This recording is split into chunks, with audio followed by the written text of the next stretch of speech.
ఇంట ఉండేవారు. మా సంకల్పం ప్రతి ఒక్కరికి వారి స్వంత ఇల్లు ఉండాలి అని. నేడు తెలంగాణలో 2 లక్షలకు పైగా కుటుంబాలు ఆత్మ గౌరవంతో తమ సొంత ఇళ్లలో నివసిస్తున్నారు. దశాబ్దాలుగా తెలంగాణ మహిళలు పొయ్యి పొగలలో మసిబారేవారు. తల్లులు మరియు సోదరీమణులను పొగ నుండి విముక్తి కలిగించాలి అనేది మా సంకల్పం. నేడు తెలంగాణలో 11.5 లక్షలకు పైగా మహిళలు పొగను జయించారు. రాష్ట్రంలోని స్వయం సహాయక బృందాలలో 10 లక్షలకు పైగా తల్లులు భారత్ మాతాకి ఈరోజు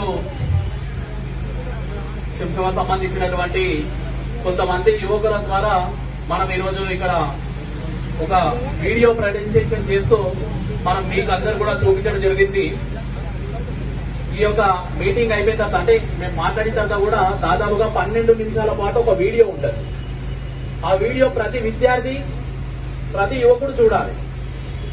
అంటే ప్రతి విద్యార్థి ప్రతి యువకుడే ఎందుకు అంటున్నామంటే ఇది కేవలం మనకు సంబంధించిందే కాదు, మన ఇంట్లో ఉన్నటువంటి తల్లిదండ్రులకు, మన ఇంట్లో ఉన్నటువంటి తాతలకు, నాయనమ్మలకు, అమ్మమ్మలకు, అత్తమ్మలకు, ఎవరైతే పుట్టినటువంటి పిల్లగాంతో పుట్టినప్పటి నుంచి చిన్న పిల్లల నుంచి మొదలు పెడితే చనిపోతున్నటువంటి వ్యక్తులంత వరకు కూడా అంటే దాదాపుగా 100 ఏళ్ళు ఉన్నటువంటి వ్యక్తులకు కూడా ఉపయోగపడేటువంటి విషయాలన్నీ కూడా ఈ యొక్క 12 నిమిషాల వీడియోలలో ఉంటది.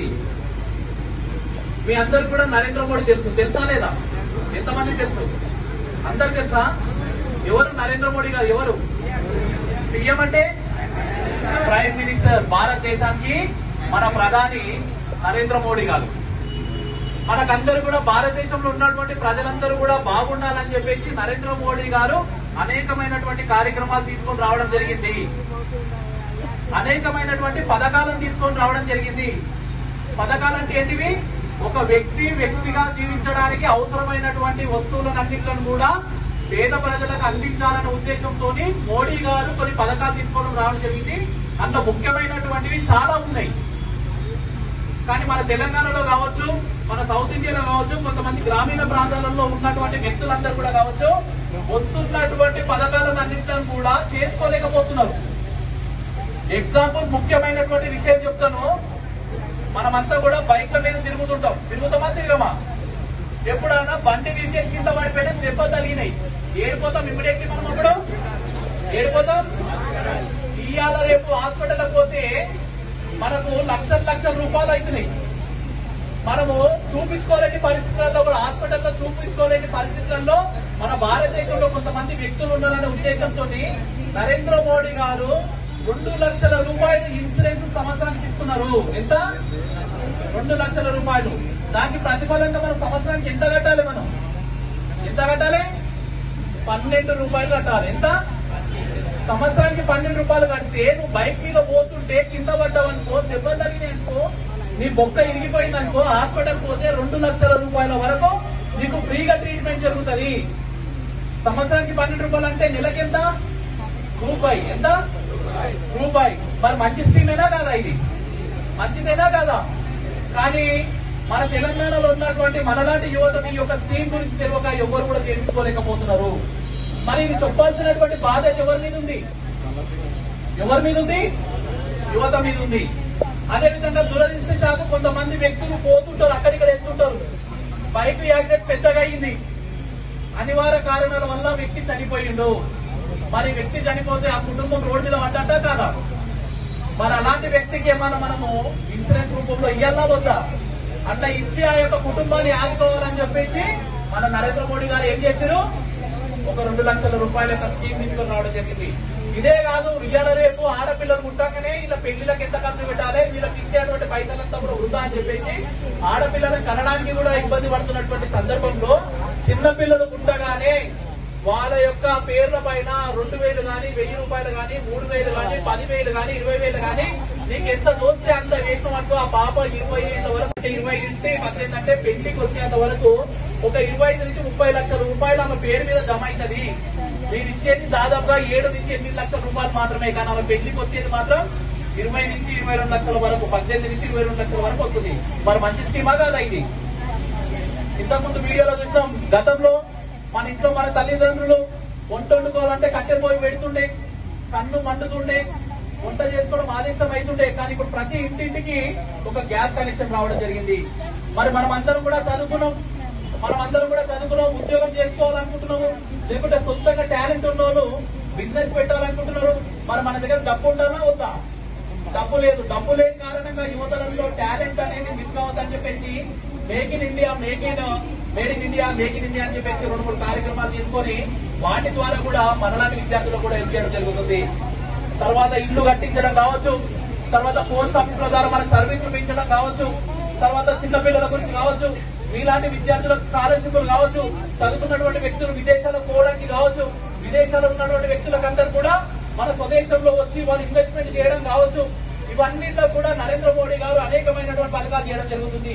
ఇంతేకాకుండా గ్రామీణ ప్రాంతాల్లో ఉన్నటువంటి అవ్వలకు, అమ్మమ్మలకు, నాయనమ్మలకు, తాతలకు అందరూ కూడా సరైనటువంటి వైద్యం అందాలి. ఆ వైద్యం అందాలంటే ప్రతి గ్రామాలకు వైద్యులు పోవాలని చెప్పేసి నరేంద్ర మోడీ గారు ఈ యొక్క 5-6 నెలల పాటు మన గ్రామాలకు ఎవరెవరు వస్తారు? వైద్యులు వస్తారు, పోస్టల్ డిపార్ట్మెంట్ వస్తుంది, ఆధార్ కార్డు చేంజ్ చేసిన వస్తారు, ఇన్సూరెన్స్ చేసిన వస్తారు, తర్వాత వ్యవసాయదారులకు ఏమేమి పంటలు వేస్తే ఏమేమి మంచి జరుగుతుందో చెప్పడానికి ఆ వ్యక్తులు వస్తారు. 1 ఎకరాకు ఎరువులు కొట్టాలంటే 15 నుంచి 20 నిమిషాలు పడుతుంది. 10 ఎకరాలు ఉంటే దాదాపుగా గంట సేపు పడుతుంది. అదే నా వ్యవసాయదారులంతా కూడా టైం వేస్ట్, ఎరువులు కొట్టడానికి టైం వేస్ట్ చేసుకోవద్దు, వీళ్ళకు డ్రోన్ల రూపంలో టెక్నాలజీని పరిచయం చేయాలని చెప్పేసి నరేంద్ర మోడీ గారు ఏం చేశారంటే డ్రోన్ ని మనం పెళ్లిళ్లలో ఫోటోలు తిప్పడానికి ఏం ఉపయోగిస్తున్నాం? కెమెరాలను ఉపయోగిస్తున్నాం. తెలుసా లేదా? అది డ్రోన్ కెమెరాని ఉపయోగిస్తున్నాం. కానీ నరేంద్ర మోడీ గారు ఏం చేస్తున్నారంటే ఒక్కొక్క గ్రామ పంచాయతీకి 6 నుంచి 9 లక్షల రూపాయలు ఖర్చు పెట్టి ఒక పెద్ద డ్రోన్ ని, చిన్న డ్రోన్ కాకుండా ఏం చేస్తున్నాడు, ఒక ఆటో సైజ్ అంత పెద్ద డ్రోన్ ని ట్రై చేసి దాంట్లో కెమికల్స్ ని, దాంట్లో ఏదైతే ఎరువులను నింపి స్ప్రే చేయాలి. 100 ఎకరాలకు 10 నిమిషాల నుంచి 12 నిమిషాలలో స్ప్రే కొట్టేస్తుంది. ఏం స్ప్రే? మన ఎరువులను కొట్టగలుగుతాం. అంత టెక్నాలజీని పెంచి రైతుల యొక్క శ్రమను తగ్గించి పెట్టుబడులు తక్కువ పెట్టించే ప్రయత్నం చేసి రాబడులను ఎక్కువ తెప్పించే ప్రయత్నం కూడా మన నరేంద్ర మోడీ గారు చేయడం జరుగుతుంది.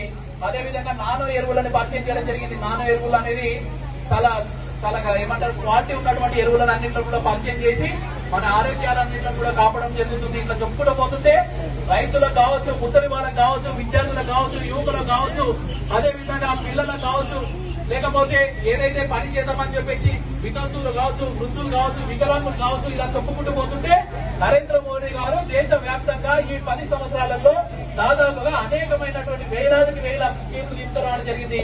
అవన్నీ కూడా మన గ్రామాలకు రాబోతున్నాయి. ముఖ్యంగా మిమ్మల్ని అందరూ కూడా ఇక్కడ పిలిచి చెప్పడానికి కారణం ఏంటంటే మన గ్రామాలలో ఇలాంటి స్కీమ్ల యొక్క స్టాళ్లు పెడతారు కదా. స్టాళ్లు పెట్టినప్పుడు మీరందరూ కూడా మన ఇంట్లో ఉన్నటువంటి తల్లిదండ్రులకు అందరూ కూడా, మన ఇంటి పక్కన ఉన్నటువంటి పెద్దోళ్ళు కూడా అందరూ కూడా చెప్పి ఆ గ్రామంలో ఉన్నటువంటి ఆ స్టాల్ దగ్గరికి పంపించి మనం ఆ యొక్క స్కీమ్ల గురించి తెలుసుకొని ఆ వీటిని ఎన్రోల్ చేయించుకునే ప్రయత్నం చేయండి. ఆధార్ కార్డు చేంజ్ చేసుకోవాలంటే మీరు అందరూ ఏడిపోతారు. మీ సేవ ఇప్పుడు ఈ 6 నెలల పాటు మీ సేవ పోవాల్సిన అవసరం లేదు. మీ సేవడే మీ గ్రామానికి వస్తాడు, మీ గ్రామంలోనే చేసుకోవచ్చు. 20 రూపాయలు పెట్టి 326 రూపాయలు పెట్టి ఇన్సూరెన్స్ చేయించుకోవాలంటే ఏడుకోవాలి, బ్యాంకు పోవాలి. కానీ ఇప్పుడు ఆ బ్యాంక్ లో ఉంటాడు, బ్యాంకు వ్యక్తి ఏడుకు వస్తాడు, మన గ్రామానికి వస్తాడు. పోస్టల్ డిపార్ట్మెంట్ లో మీ ఇంట్లో ఉన్నటువంటి చెల్లెలకో, మీ అన్న కూతురుకో, ఆమె పెళ్లి వరకు పైసలు జమ చేయాలంటే నువ్వు పోస్ట్ ఆఫీస్ పోవాల్సినటువంటి అవసరం లేదు. పోస్ట్ ఆఫీస్ వాడు ఏడుంటాడు, నీ గ్రామంలో ఉంటాడు. వ్యవసాయంలో నేను ఏ ఎరువు వేయాలి, ఏ పంట వేయాలి, నేను ఏం చేయాలని చెప్పేసి అడగడానికి అగ్రికల్చర్ ఆఫీసర్ దగ్గరికి పోవాల్సినటువంటి అవసరం లేదు, డాక్టర్ల దగ్గరికి నువ్వు పోవాల్సినటువంటి అవసరం లేదు. అయ్యా నాకు కంటు కనిపించలేదని ఉస్మానియాకో, జెంజికానకో, గవర్నమెంట్ హాస్పిటల్ పోవాల్సిన అవసరం లేదు. ఆ వ్యక్తులే, ఆ డాక్టర్లే నీ యొక్క గ్రామానికి వచ్చు, నీ యొక్క ఇంటికి వచ్చు. అక్కడికి వచ్చినప్పుడు వాళ్ళకు తెలియకపోయినప్పటికీ కూడా నువ్వు తెలిపించే ప్రయత్నం చేయాలని చెప్పేసి ఈ రోజు యొక్క కార్యక్రమం పెట్టి మీ అందరూ కూడా తెలపడం జరుగుతుంది. అందరు కూడా ఎలక్షన్లు వచ్చినప్పుడే మీ గ్రామానికి వస్తారు. నరేంద్ర మోడీ గారు ఎలక్షన్లు లేకపోయినప్పటికీ కూడా నా యొక్క దేశంలో ఉన్నటువంటి ప్రజలందరూ కూడా బాగుండాలనే ఉద్దేశంతో మీ గ్రామాలకు వచ్చి ఇలాంటి మంచి ఫలితాలు చేస్తున్నారు. ఈ యొక్క పథకాలన్నీ కూడా ప్రజలని మంచిగా చేయడానికే తప్ప సోమరిపోతులను చేసే పథకాలు కావు ఇవన్నీ కూడా. కొంతమంది నీకేం కావాలంటే నీకు ఇది ఇస్తాం, అది ఇస్తాం రాజకీయ నాయకులు చెప్తుంటారు. కానీ నరేంద్ర మోడీ గారు చెప్పేటువంటి పథకాలన్నీ కూడా వ్యక్తులందరూ కూడా జీవిత శైలి అంతా కూడా బాగుండాలి, జీవితం అంతా కూడా మంచిగా ఉండాలి, ఆరోగ్యంగా ఉండాలి, ఉన్నతంగా బతకాలని చెప్పేసి అలాంటి పథకాలు ఇస్తున్నారు. ఆ పథకాలన్నింటినీ కూడా పోగొట్టుకోకుండా మనం అందరం కూడా వాటిని ఉపయోగించుకోవాలని చెప్పేసి మీ అందరూ కూడా తెలుపుతున్నాను. ఇక్కడ ఉన్నటువంటి బుక్స్ ఇక్కడ ఉన్నటువంటి బుక్స్ అన్ని కూడా తీసుకొని చదవండి. క్యాలెండర్ లో కూడా మీకు అవన్నీ కూడా ఇస్తారు, కాంటెంట్ కూడా ఇస్తారు. వీటిని అన్నింటిలో కూడా తెలుసుకోవాలి. నువ్వు ఒక వ్యక్తికి ఒక ఇన్సూరెన్స్ చేయించావంటే ఎప్పుడైనా యాక్సిడెంట్ అయితే అరే పలానా రోజు రమేష్ రాజు రవి నాకు ఇన్సూరెన్స్ చేయించండి రాబాయ్, నా బొక్కలు ఇరిగిపోయి నేను హాస్పిటల్లో పడ్డప్పుడు నాకు 2 లక్షల రూపాయలు ఉపయోగపడ్డాయని చెప్పి నాకు గుర్తు చేసుకుంటాడు.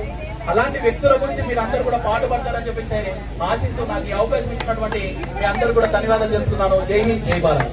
భారత్ మాతాకి, భారత్ మాతాకి. తెలంగాణలో నిరుపేదలకు బ్యాంకు ఖాతా కూడా ఉండలేదు. ప్రతి ఒక్కరిని ఆర్థిక అభివృద్ధితో అనుసంధానించడమే సంకల్పంగా తీసుకున్నాము. ఈ రోజు తెలంగాణలో 1.13 కోట్లకు పైగా జన్ధన్ ఖాతాలు ఆర్థిక సమాహారాన్ని తీసుకువస్తున్నాయి. ఈ రోజు తెలంగాణలోని పీఎం జీవన జ్యోతి నుండి దాదాపు 60 లక్షలు అమ్ముకున్నారు. మరియు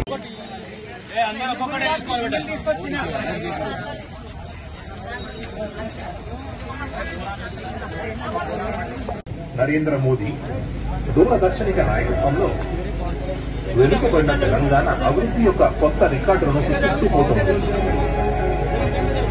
आज तेलंगाना सहित पूरा देश